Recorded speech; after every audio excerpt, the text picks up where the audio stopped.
अगर आप भी चाहते हैं कि PY फिल्म्स का ऑडियो वीडियो आप तक जल्द पहुंचे तो लाल बटन दबाकर हमारे चैनल को सब्सक्राइब करें और साथ में बेल आइकन जरूर दबाएं।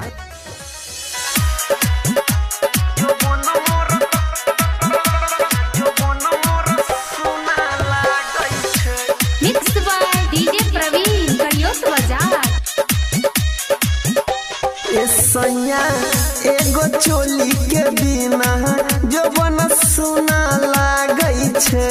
ए सैया एगो चोली के बिना जो बन सुना लागै छै। जो बन सुना लागै छै, जो बन मोरा सुना लागै छै।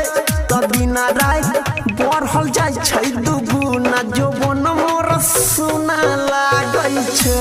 ए सैया एगो चोली के बिना जो बन मोरा सुना लागै छै। DJ Sumit Satish, DJ Sumit Satish. अभी आप सुन रहे हैं करियौत बाजार से PY फिल्म्स की शानदार प्रस्तुति। ये सैया जहिया तू छेल हो बहरबा कुछो बुझै नै छेल देवरबा। ये सैया बुझै नै छेल देवरबा। कि जहिया छेल हो तू त बहरबा कुछो बुझै नै छेल देवरबा। ये सैया बुझै नै छेल देवरबा। त ले ऐह नया नमूना जो बन मोरा सुना लागै छै।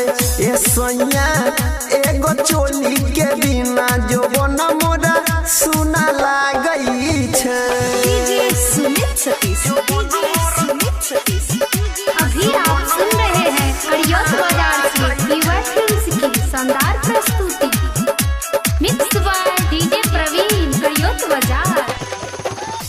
बुझै नै छह हमर दुख दर्द, तू छह सुना कथी के मरद। ये राजा जी छह कथी के तू मरद। बुझै नै छह हमर दुख दर्द, तू छह सुना कथी के मरद। ये राजा जी छह कथी के तू मरद। तय अनिल सोनू बुझै झुना झुना जो बन मोरा सुना लागै छै। ए राजा जी एगो चोली के बिना जो बन मोरा सुना लागै छै। ए सैया एगो चोली के बिना जो बन सुना लागै छै। ए सैया एगो चोली के बिना जो बन सुना लागै छै। जो बन सुना लागै छै, जो बन मोरा सुना लागै छै।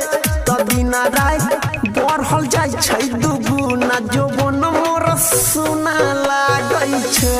ए सैया एगो चोली के बिना जो बन मोरा सुना लागै छै। मिक्स बाय डीजे प्रवीण, करियौत बाजार।